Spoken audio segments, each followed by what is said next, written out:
Assalamualaikum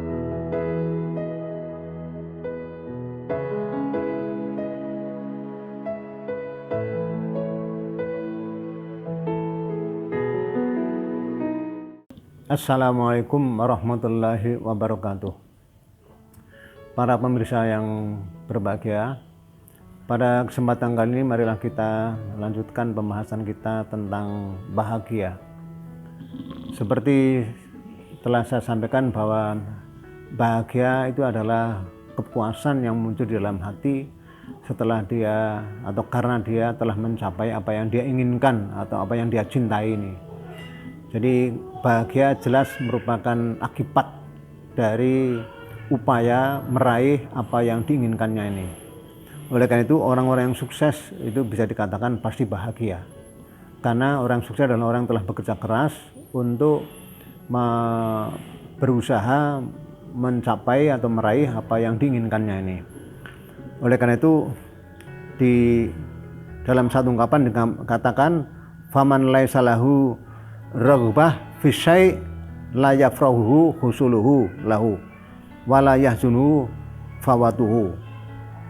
Orang yang tidak punya kecintaan kepada sesuatu, ya, maka dia tidak akan bahagia ketika dia mencapainya atau meraihnya, atau dia juga tidak akan sedih ketika sesuatu itu lepas dari dirinya atau hilang dari dirinya ini.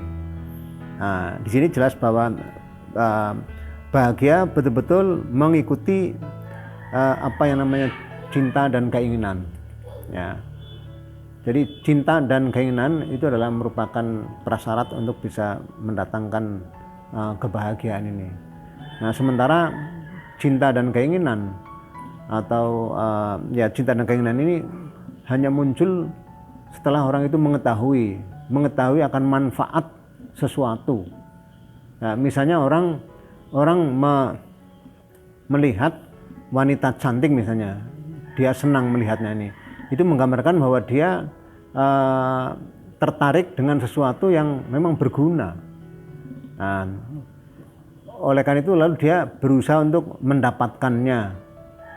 Ya, kalau kita lihat sejarahnya bagaimana seorang wanita tertarik kepada laki-laki atau sebaliknya laki-laki tertarik pada perempuan, kita bisa melihat kisah Nabi Yusuf, ya, yang dicintai oleh Zulaikha, ya. Ternyata kepuasan Zulaikha melihat Yusuf ini justru betul-betul bisa memuncak, ya. Sehingga dikisahkan ketika orang menggunjing istri Al-Aziz atau Zulaikha tadi kok mencintai bujangnya, ya, atau orang yang ada di rumahnya padahal dia bukan putranya, ya. Lalu orang nggak bisa membayangkan apa yang dirasakan oleh Zulaikha ini, maka dipanggillah orang-orang di suatu majelis, kemudian mereka diberi buah dengan pisau. Ya, kemudian Yusuf disuruh tampil, ya, di hadapan mereka. Ternyata mereka menyaksikan Yusuf ini dengan rasa sangat senang dan sangat bahagia, sampai-sampai mereka melukai tangannya.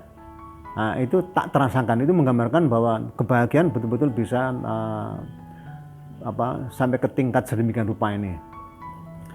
Nah, ketika bahagia ini bisa dirasakan oleh semua orang yang normal, yang perlu diketahui oleh orang yang beragama atau orang yang ingin kebahagiaannya bisa bertahan, ketahuilah bahwa kebahagiaan bisa bertahan kalau dia menggunakan petunjuk.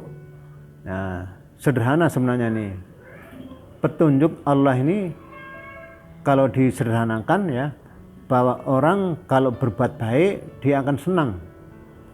Nah, karena jelas bahwa orang berbuat baik yang tidak menghalang-halangi dirinya untuk merasakan senang, tidak menghalang-halangi orang lain untuk kita nikmati kesenangan itu. Tapi kalau orang tidak mengikuti petunjuk, Ya, ketika kita menikmati kesenangannya, ada yang tidak suka. Nah, coba aja orang yang korupsi misalnya, korupsi dia bersenang-senang dengan hasil korupsinya ini. Ada orang tidak suka. Kalau tidak suka tentu dia akan sembunyi-sembunyi. Nah, sembunyi-sembunyi itu menggambarkan bahwa sebenarnya dia tidak disukai orang lain. Karena apa? Kebahagiaannya tidak diraih, tidak dialami dengan cara yang benar. Nah, ketika orang meneliti, ya, orang bekerja dapat upah 100.000 misalnya ini, ya, dia senang. Tapi kalau 100.000 itu dia habis, ya, dibelanjakan 1 hari, ya tentu kebahagiaannya hanya berjalan selama 1 hari ini. Nah, kalau dia di kesempatan lain dia mendapatkan hasil yang lebih besar, misalnya 1 juta, tentu kebahagiaannya lebih bertahan lama dibandingkan yang hanya mendapatkan upah 100.000. Begitu juga kalau dia mendapatkan sesuatu yang bisa mendatangkan kemanfaatan selama hidupnya, dia akan bisa bahagia selama hidupnya ini. Nah, sehingga sebagian orang ada yang misalnya aja lah ya, dalam kehidupan sehari-hari orang bekerja di lembaga yang tidak mesti established, dia senang. Tapi dibandingkan dengan bekerja di lembaga yang established, yang mampu bertahan, dia lebih bisa mampu bertahan lama. Ya. Bekerja di tempat yang mampu bertahan lama, bahagianya itu lebih banyak disukai orang ini. Nah, begitu juga kalau kebahagiaan ini tidak hanya selama hidupnya di dunia, tetapi juga sampai bertemu di akhirat, dia akan bisa lebih bahagia lagi. Jadi jelas bahwa kebahagiaan ini bisa bertahan dalam waktu yang berbeda-beda ini. Nah, orang yang beriman dan suka beramal saleh, apalagi dia menghabiskan atau mengisi selama hidupnya dengan amal saleh, dia akan berbahagia sepanjang masa, alias di dunia sampai di akhirat.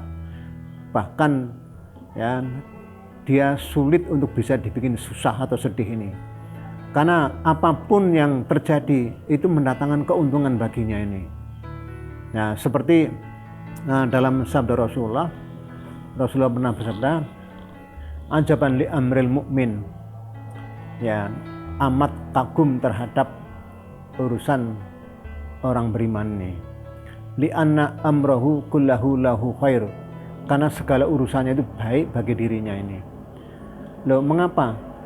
Karena ketika dia mendapatkan nikmat, dia bersyukur, syukur itu baik bagi dirinya ini. Begitu juga ketika dia mendapatkan musibah, dia sabar, sabar pun baik bagi dirinya ini.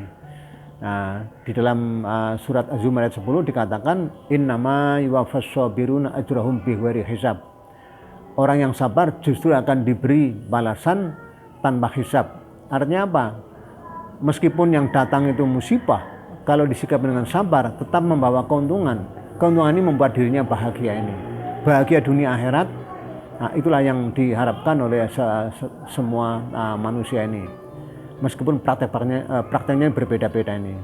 Saya kira itu mungkin sedikit penjelasan tentang bagaimana kita harus bahagia dan sebaiknya bahagia ini.